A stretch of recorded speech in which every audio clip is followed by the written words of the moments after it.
आंतरिक जन स्वराज पार्टी आपकी पार्टी है। आप सवर्णों की बात कर रहे हैं। आपने एक आंकड़ा दिया है कि 41 करोड़ सवर्ण। तो बहुत लोग तो कहते हैं कि देश में सवर्णों की संख्या बहुत कम है। तो सबसे पहले विस्तार से अपना परिचय, पार्टी कहाँ का काम करती है, और फिर इस सवाल का जवाब दीजिए, वैसे ही आगे चलेगा। मैं पंडित विपिन तिवारी, लोकतांत्रिक जन स्वराज पार्टी का राष्ट्रीय अध्यक्ष एवं संस्थापक। मैं विगत 21 वर्षों से जनहित में काम करते आया हूं। इसी जंतर मंतर पर हमने इस 21 वर्ष पहले 23 नवंबर 2004 को सुरक्षित श्मशान और कब्रिस्तान चाहिए का नारा देकर के हम यहाँ कार्यक्रम किए थे। जो जनहित में था, वहाँ कोई बैकवर्ड फॉरवर्ड की बात नहीं थी, मानवता की बात रही। और उसमें हमारा 5 सूत्री मांग रहा कि भारतवर्ष के समस्त शमशानों कब्रिस्तान की भूमि को सरकारी मान्यता दी जाए, अतिक्रमण से मुक्त कराई जाए, चहरदीवारी कराकर सुरक्षित किया जाए, लावारिस शव के कुल धर्म के अनुसार अंतिम संस्कार की व्यवस्था की जाए, गरीबी रेखा के अंतर्गत गुजर बसर करने वाले परिवार को अंतिम संस्कार के लिए 10,000 रुपये अनुदानित राशि दी जाए। जिस ज्ञापन से हमने देश के सर्वोच्च संस्थाओं को हमने अवगत कराया और 2005 में वो लागू हुआ।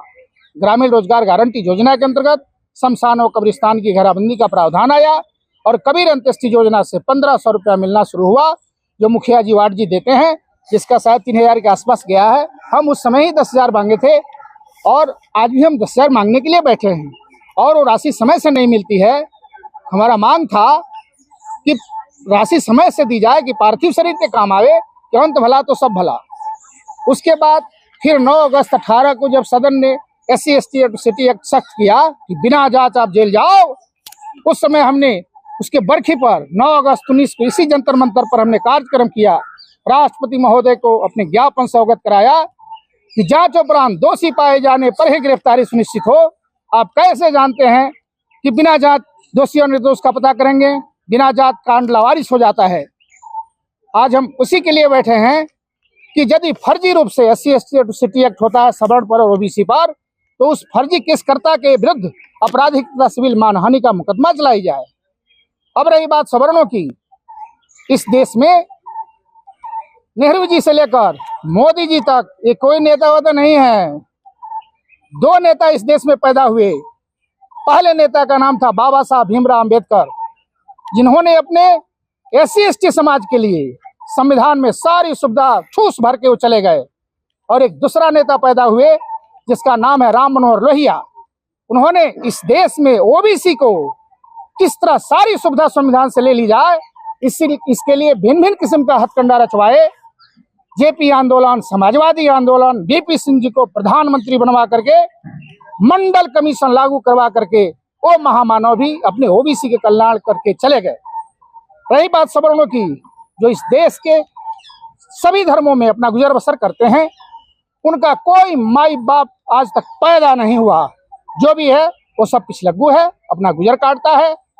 पहली बार सत्याग्रह के मिट्टी चंपारण से जन्मा हुआ मैं पंडित विपिन तिवारी सवर्ण समाज के हित के लिए बाजा बजा करके सवर्णों के हित का मांग हम जिला से लेकर के आज जंतर मंतर पहुंचे हैं कि इस देश में 41 करोड़ आबादी सवर्णों की है। तुम हीन भावना में रखे हो हमको, और 10% EWS देकर क्या तुम हम पर दया का भी किए हो?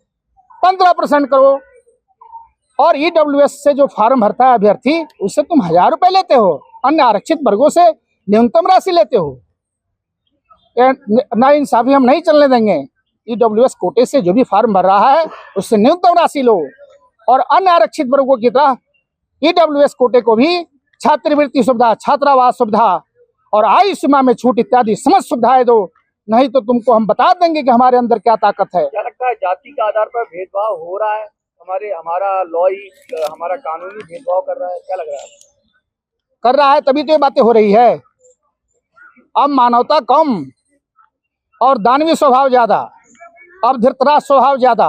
लेकिन आपने जो आंकड़ा दिया है 41 करोड़, ये आपको कहाँ से मिला? हम वर्षों से पूरे भारत घूम रहे हैं। अच्छा। पूरे भारत भ्रमण के बाद हमने यह अनुमान है। अच्छा, अनुमानित है आप? अनुमानित है 41 करोड़। हाँ। तो आप यदि कहीं जाएंगे तो आप पता करेंगे कि उपाधि कुछ और है और पूछेंगे कि कैटेगरी आपकी क्या है, तो पता चलेगा कि वो जनरल कैटेगरी है।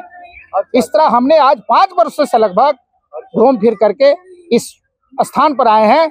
हमने एक आंकड़ा तैयार किया है कि करीब करीब इस देश में चारों धर्मों में, जैसे हम लोगों के यहाँ 1000 जातियां है, इस जनरल कैटेगरी की 2-4 जातियां नहीं है, जिसको आप ब्राह्मण, भूमिया, राजपूत, ताला कहते हैं, वो नहीं है। यहाँ पर हजारों जातियां है जो जनरल कैटेगरी में आती है। अब जैसे आप ब्राह्मण, भूमिया, राजपूत, लाला, अग्रवाल, शेख, सैयद, पठान, सिया इत्यादि इत्यादि 1000 जातियां को भी आप इंक्लूड कर रहे हैं। हाँ, क्या मुस्लिम समाज की जो तो जनरल कैटेगरी है उसकी ना। यहाँ जो स्वभाव है आपके संविधान में, आप किसी भी धर्म में रहें, आप पूर्व से पूजे, पश्चिम से पूजे, उत्तर से पूजे, दक्षिण से पूजे, बिना नहाए रहें, इस संविधान को, इस देश को कोई लेना देना नहीं है। यह देश कैटेगरी से चलता है। और आज 77 वर्षों तक इसी भ्रम में रखा गया कि हिंदू मुस्लिम बैकवर्ड फॉरवर्ड। हमारा जो सवर्ण समाज है उसको यह समझ में नहीं आया कि यह देश कैटेगरी से चलता है, और वो इधर उधर की भाषा में भ्रम में पड़ के रह गया। और आज हालत यह है, यह सदन चाहता है कि यह देश जब आजादी का शताब्दी वर्ष मनाए 2047, उस समय तक सवर्णों को हम रिफ्यूजी बना दें। सदन का यही प्रयास है। ये अक्सर नारे भी लगते हैं जेएनयू में कि ब्राह्मण भारत छोड़ो। ये भी कहा जाता है कि ब्राह्मण तो बाहर से आए थे। उनको क्या कहना चाहेंगे आप? अच्छा, वो जो कहने वाला है वो राक्षस स्वभाव का है, दानवी प्रवृत्ति का आदमी, किसी को कुछ भी कह सकता है। यह देश सबका है और इस देश से कोई किसी को नहीं भगा सकता है। तो वो तो कहता है कि हम मूल निवासी हैं, ब्राह्मणों ने आक्रमण किया था। तो उसे यह पता नहीं है कि देश की आजादी में बाल गंगाधर तिलक साहब की भूमिका क्या रही, मंगल पांडे जी की भूमिका क्या रही, चंद्रशेखर आजाद जी की भूमिका क्या रही, अब्दुल हमीद साहब की भूमिका क्या रही, उसे नहीं पता है। तो आप ही ने तो कहा कि सवर्णों का कोई नेता नहीं हुआ है, तो बहुत सारे नेता के नाम। वो तो देश आजादी के पहले की बात है। अच्छा, आजादी के बाद आपको, आजादी के बाद 77 वर्षों में कोई लीडर पैदा नहीं हुआ। अटल बिहारी वाजपेयी के बारे में क्या कहेंगे? वो राम मनोहर लोहिया जी के विचारधारा के जो प्रथम पुत्र है भारतीय जनता पार्टी, उसके वो पोषक थे, अर्थात ओबीसी विचार के पोषक थे। आप सीधा सीधा बीजेपी पे इल्जाम लगा रहे हो कि वो भी सवर्ण समाज की बात नहीं कर रही है? नहीं करती है। सबसे ज्यादा वोट बैंक तो उसी का है। वो बिन बुलाए मेहमान की तरफ सवर्ण चला जाता है। अच्छा, सवर्णों की कोई नहीं है, कोई पार्टी नहीं है, कोई पार्टी नहीं है। तो सवर्णों का कोई खेमखा नहीं है। हम कह दिए ना कि नेहरू जी से लेके मोदी जी तक कोई लीडर नहीं है। तो आप कैसे? ये पथिक है, राही है। अच्छा, अंबेडकर साहब और लोहिया जी के बनाए राह पर चलने वाला ये राही है, ये कोई नेता नहीं है।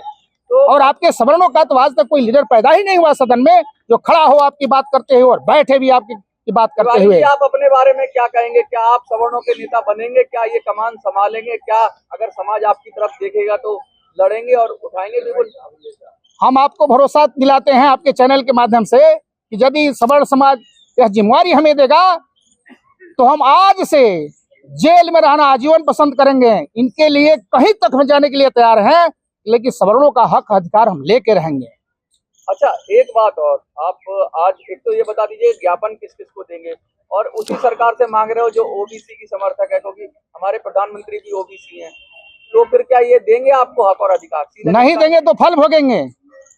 हम प्रधानमंत्री जी को, राष्ट्रपति महोदय को मांग पत्र देने जा रहे हैं।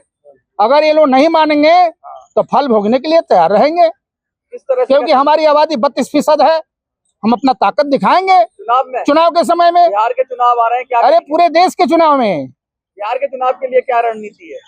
हमने बोला कि सभी पूरे देश के लिए, एक बिहार ही नहीं। हम 32% का तो अपकमिंग जो चुनाव, हाँ, वो तो आता ही रहेगा, आता ही रहेगा। पूरे देश में 32% आबादी जो है सवर्णों की, वो अपना औकात दिखाएगी और समझ में आ जाएगा। आप चुनाव लड़ाएंगे बिहार में लोगों को? हाँ, प्रयास तो है। संगठन के विस्तार के बारे में क्या योजना है? कितना विस्तार हुआ है आपका?